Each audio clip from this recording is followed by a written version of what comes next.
Welcome to S UPPSC. मेरा नाम वंदना सिंह है। इस वीडियो में हम यूपीपीएससी 2021 के लिए मिनी टेस्ट नंबर 9 जो है उसको डिस्कस करेंगे। बेसिकली ये test series current affair notes course है और ये 60 डे प्रीलिम्स कोर्स है। तो आप इस नंबर पे व्हाट्सएप करके जो है इसको ज्वाइन कर सकते हैं।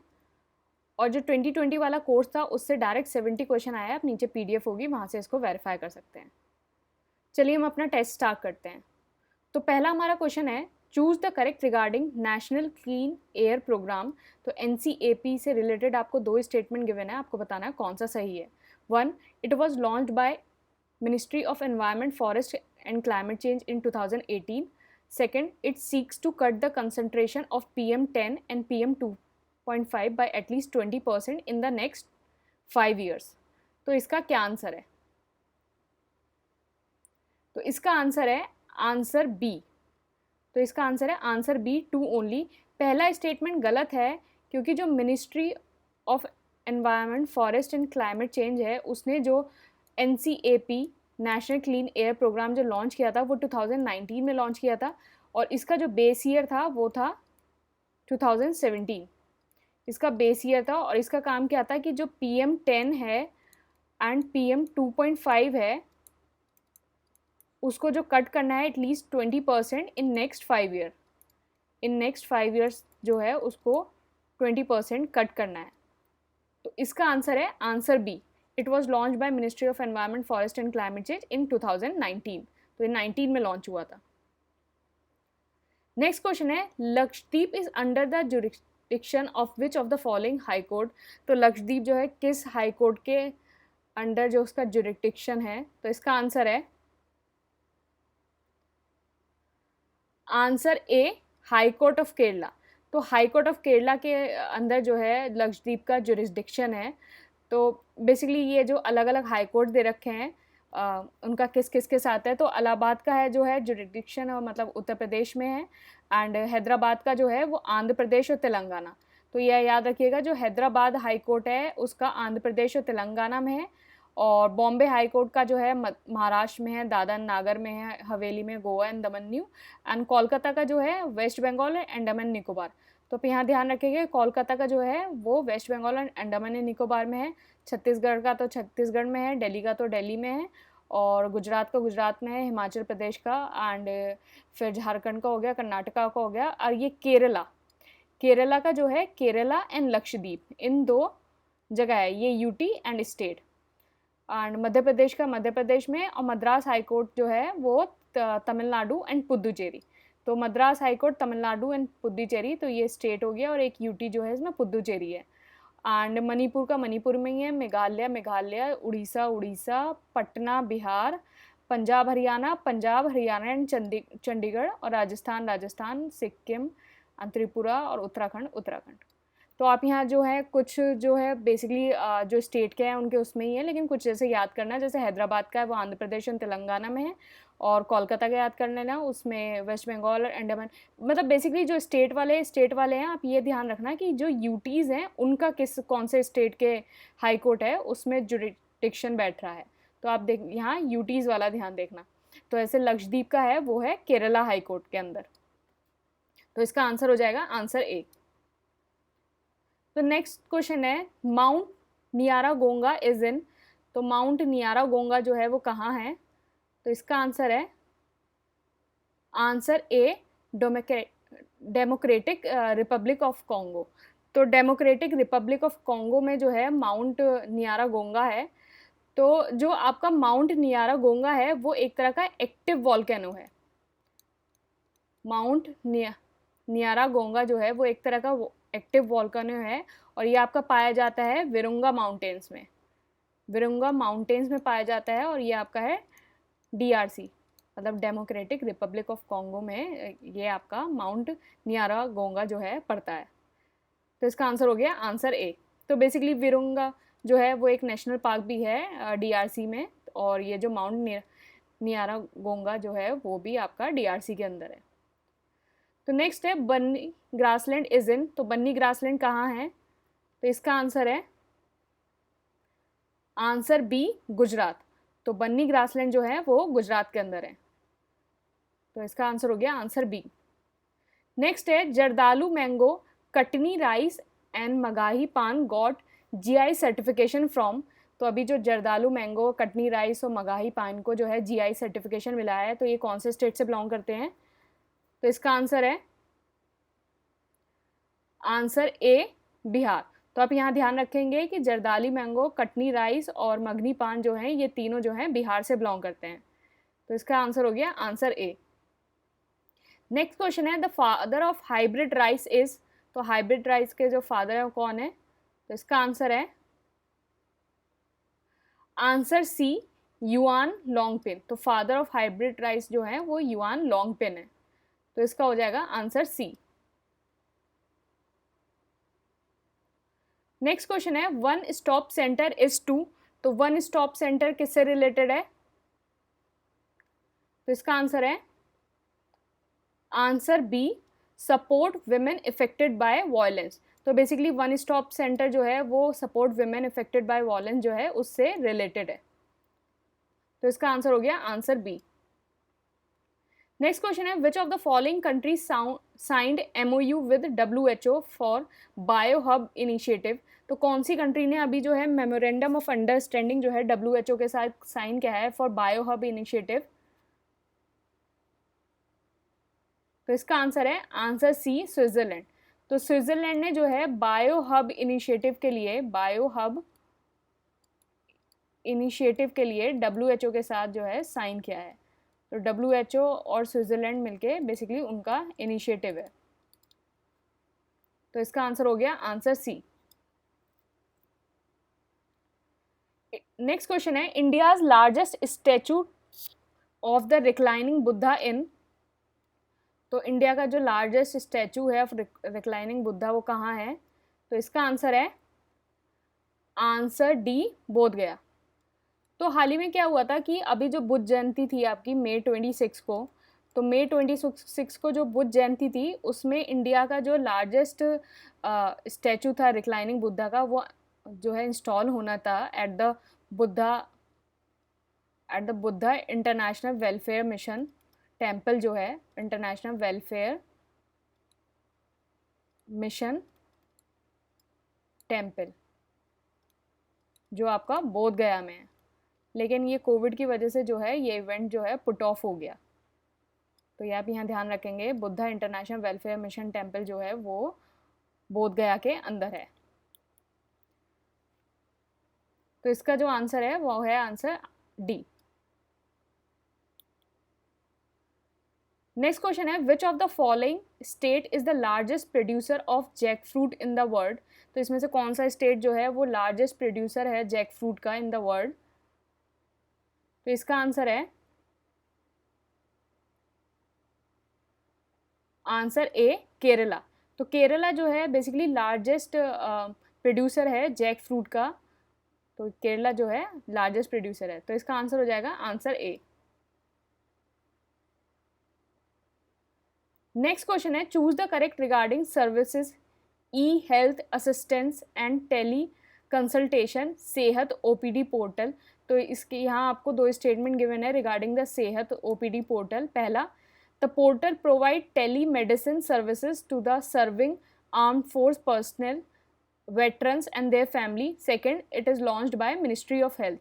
तो इसमें आपको बताना है कौन सा स्टेटमेंट सही है। तो इसका जो आंसर है वो है आंसर ए वन ओनली। पहला स्टेटमेंट बिल्कुल सही है, दूसरा गलत है कि सेहत जो है वो बेसिकली प्रोवाइड करेगा टेलीमेडिसिन सर्विसेज जितने भी आपके सर्विंग आर्म फोर्स वाले हैं, पर्सनल हैं या वेटरन्स हैं और उनकी फैमिलीज़ को एंड देयर फैमिलीज़। और बेसिकली इसको जो लॉन्च किया है वो किया है मिनिस्ट्री ऑफ डिफेंस ने। तो इसको जो है मिनिस्ट्री ऑफ डिफेंस के द्वारा लॉन्च किया गया है, तो मिनिस्ट्री ऑफ हेल्थ नहीं है। तो इसका जो आंसर है वो आंसर ए है। तो इसका आंसर है answer A launched by ministry of defence. तो नेक्स्ट क्वेश्चन है choose the correct regarding member of parliament local area development scheme जिसको हम एमपीलेड कहते हैं। First, MPLAD scheme was launched in 1995। Two, the annual MPLAD fund entitlement पर MP constituency is ₹5 crore. तो इसका जो है इसका आंसर है आंसर बी 2 ओनली। तो पहला स्टेटमेंट जो है वो गलत है, दूसरा सही है, क्योंकि जो एमपी लेड स्कीम है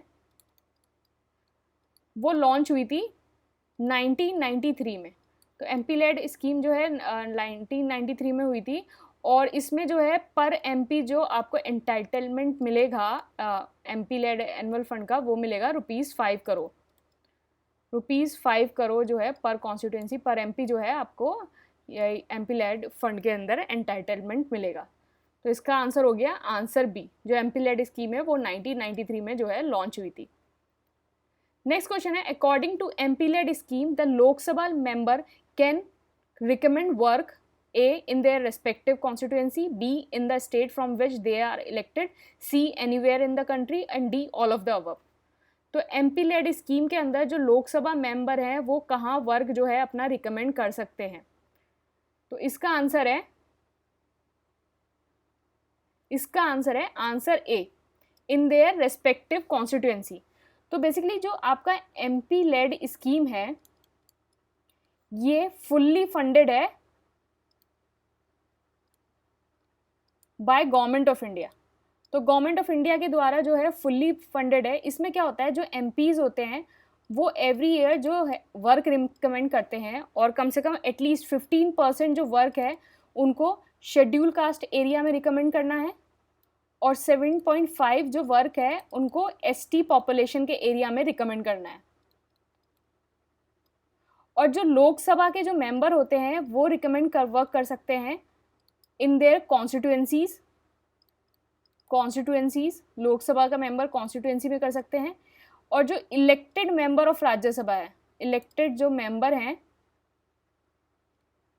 ऑफ राज्यसभा, वो जो रिकमेंड कर सकते हैं work anywhere in the state from which they are elected. मतलब किसी भी स्टेट में जिस भी स्टेट से वो इलेक्ट हुए हैं उस स्टेट में किसी भी जगह जो है इलेक्टेड मेंबर ऑफ राज्यसभा जो है अपना वर्क रिकमेंड कर सकते हैं। अब नेक्स्ट है nominated member of Lok Sabha and Rajya Sabha. Nominated member of Lok Sabha and Rajya Sabha जो है वो अपना रिकमेंड कर सकते हैं work basically anywhere in the country, anywhere in country. तो लोकसभा मेंबर जो है वो अपनी कॉन्स्टिट्यूएंसी में कर सकते हैं, रेस्पेक्टिव कॉन्स्टिट्यूएंसी, और इलेक्टेड मेंबर ऑफ राज्यसभा जो है किसी भी स्टेट में कर सकते हैं, और नॉमिनेटेड जो लोकसभा राज्यसभा है वो कहीं भी किसी भी कंट्री में कर सकते हैं। तो इसका आंसर हो गया answer A.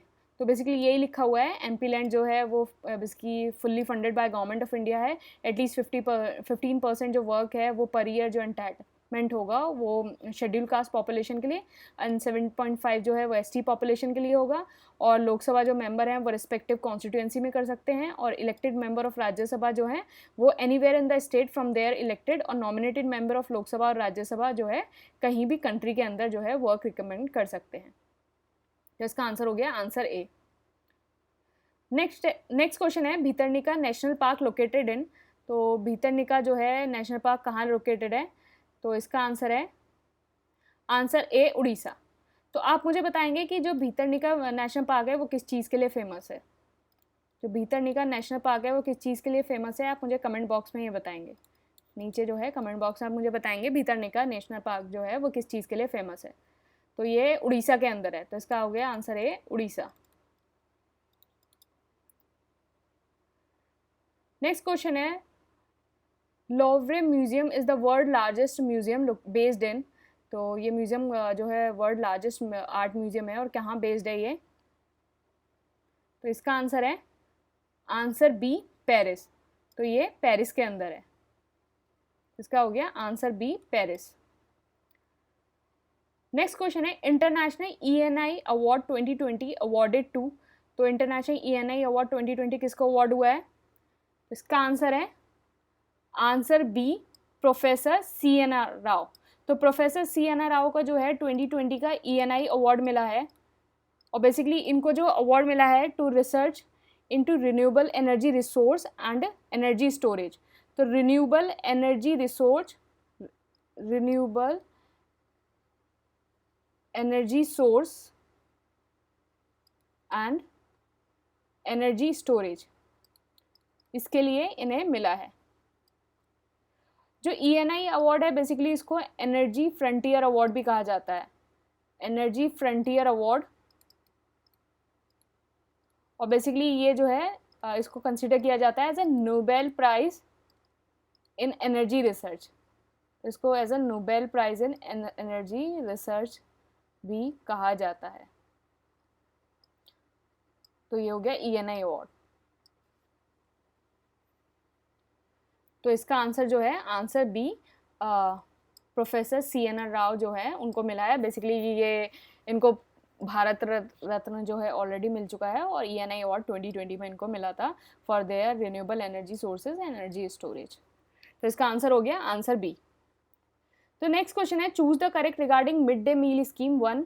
Scheme cover children of class 1 to 8 studying in government aided school special training centre मदरसा सपोर्टेड बाय सर्व शिक्षा अभियान।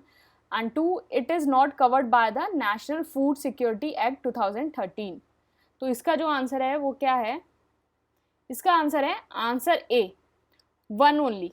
तो मिड डे मील जो स्कीम है बेसिकली कवर करती है चिल्ड्रन 1st से 8th क्लास तक के जो गवर्नमेंट स्कूल या गवर्नमेंट एडेड स्कूल या फिर स्पेशल ट्रेनिंग सेंटर या मदरसाज में जो पढ़ रहे हैं अंडर सर्व शिक्षा अभियान, 1st क्लास से 8th क्लास तक के बच्चे जो इसमें पढ़ रहे हैं। और बेसिकली ये जो है ये कवर्ड है by national food security act. तो नेशनल फूड सिक्योरिटी एक्ट के अंदर जो है मिड डे जो मील स्कीम है वो कवर्ड है। तो इसका आंसर हो जाएगा आंसर ए, 1 ओनली। तो नेक्स्ट क्वेश्चन है, the Vinayak Savarkar started Mitra Mela revolutionary secret society in. तो विनायक सावरकर ने जो है वो मित्र मेला जो रेवोल्यूशनरी सीक्रेट सोसाइटी है वो कहाँ स्टार्ट की थी? तो इसका आंसर है आंसर सी, नासिक। तो बेसिकली ये नासिक में स्टार्ट करी थी। तो इसका आंसर हो गया आंसर सी, नासिक। तो नेक्स्ट क्वेश्चन है, section 498A of the Indian penal code deals with. तो सेक्शन 498 जो है IPC का वो किससे डील करता है? इसका आंसर है आंसर बी, एंटी डाउरी। तो 498 जो IPC का है वो बेसिकली एंटी डाउरी से डील करता है। तो इसका 498A इज एंटी डाउरी। तो इसका आंसर हो गया आंसर बी। तो नेक्स्ट क्वेश्चन है, choose the correct 1। Mid day meal scheme launched in 2001। 2, the scheme cover under the ministry of health and family welfare. तो इसका जो आंसर है वो है आंसर डी, नन। तो पहला भी गलत है, दूसरा भी गलत है। तो बेसिकली जो मिड डे मील स्कीम है वो 1995 के अंदर लॉन्च हुई थी और जो स्कीम जो अंडर आती है वो मिनिस्ट्री ऑफ एजुकेशन के अंडर आती है, मिनिस्ट्री ऑफ एजुकेशन के। तो बेसिकली जो मिड डे मील है वो national programme of nutritional support to primary education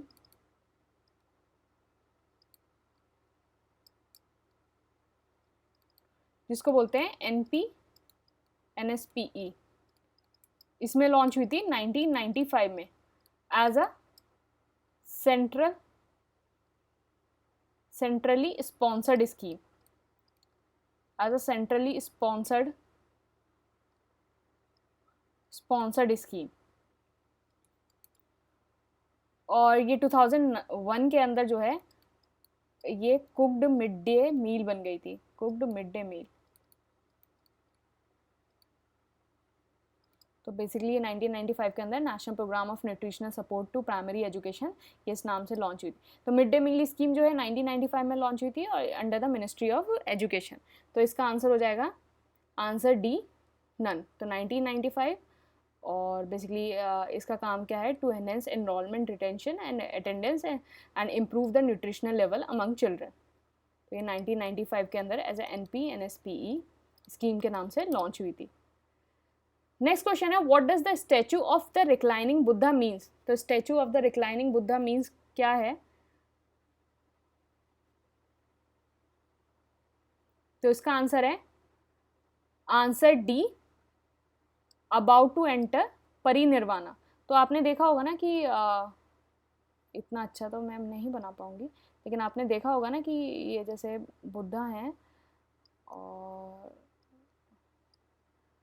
और यहाँ ये जो है एक हाथ रखे और इनका यहाँ बॉडी है, वो ऐसे करके लेटे होते हैं, यहाँ हाथ रखे और ऐसे करके जो है बुद्धा वो लेटे होते हैं। तो बेसिकली ये जो है वो ये दर्शाता है कि जो बुद्धा है ना वो लास्ट अपनी लास्ट स्टेज जो है परिनिर्वाणा उसमें एंटर हो रहे हैं। तो रिक्लाइनिंग बुद्धा का जो स्टैचू है वो ये बताता है। तो इसका आंसर हो गया आंसर डी। तो नेक्स्ट क्वेश्चन है the recently government of India took a historic decision to increase the subsidy for DAP fertiliser 2। तो अभी जो है गवर्नमेंट ऑफ इंडिया ने एक डिसीजन लिया है कि जो डैप फर्टिलाइजर है मैं उसमें सब्सिडी कितनी इंक्रीज करनी है। तो इसका आंसर है आंसर सी, आंसर सी 1200 रुपये। तो अब जो है जितने भी डैप फर्टिलाइजर हैं जो उनकी सब्सिडी इंक्रीज होकर ₹1200 हो गई है। नेक्स्ट तो इसका आंसर हो गया आंसर सी। तो नेक्स्ट क्वेश्चन है 2-डीऑक्सी डी ग्लूकोज, तो इसको 2-DG भी कहते हैं, develop by DRDO in collaboration with. तो 2-DG जो है वो DRDO और किसने मिलकर जो है वो बनाया था? DRDO एंड किसने मिलकर बनाया था? तो इसका आंसर है आंसर बी, डॉक्टर रेड्डी। तो बेसिकली ये 2-डीऑक्सी डी ग्लूकोज जो है वो DRDO और डॉक्टर रेड्डी ने मिलकर जो है वो डेवलप किया था। तो इसका आंसर हो गया आंसर बी। नेक्स्ट है चूज द करेक्ट रिगार्डिंग प्रधानमंत्री वन धन योजना, जिसको हम PMVDI कहते हैं। तो पहला स्टेटमेंट है it was launched in 2018। Second, it is an initiative targeting livelihood generation for the tribal bye harnessing the wealth of the forest. तो इसका क्या आंसर है? तो इसका आंसर है आंसर सी। दोनों स्टेटमेंट ये सही हैं। तो बेसिकली जो वन धन योजना है वो 2018 में लॉन्च हुई थी और इसका काम क्या है कि जो जितनी भी ट्राइबल पॉपुलेशन है उनको जो है लाइवलीहुड जनरेट करना। तो बेसिकली वो जितनी भी आपकी तेंदुआ लीव्स होती हैं, जितना भी आपको फॉरेस्ट से जो चीज़ें मिल रही हैं, तो उससे रिलेटेड जो है मतलब फॉरेस्ट की वेल्थ को हार्नेस करके जो है ट्राइबल पॉपुलेशन के लिए लाइवलीहुड जनरेट करना। तो इसका आंसर हो गया आंसर सी। नेक्स्ट क्वेश्चन है choose the correct one. Chipko movement began in 1975। 2, Sunderlal Bahuguna related to Chipko. तो इसका जो आंसर है वो क्या होगा? तो इसका आंसर है आंसर बी, 2 ओनली। तो पहला स्टेटमेंट जो है वो गलत है, दूसरा सही है, क्योंकि जो चिपको मूवमेंट है वो आपका 1973 में जो है वो बिगेन हुआ था। दूसरा स्टेटमेंट बिल्कुल सही है, जो सुंदरलाल बहुगुणा है वो चिपको मूवमेंट से रिलेटेड है। तो इसका आंसर हो गया आंसर बी, 2 ओनली। तो जो बिगेन हुआ था वो 1973 के अंदर हुआ था। नेक्स्ट क्वेश्चन है choose the correct regarding PM cares for children. 1, children will be enrolled as the beneficiary under Ayushman Bharat scheme with a health insurance cover of ₹10 lakh। 2, premium amount for these children till the age of 18 will be paid by PM cares. तो इसका answer क्या है?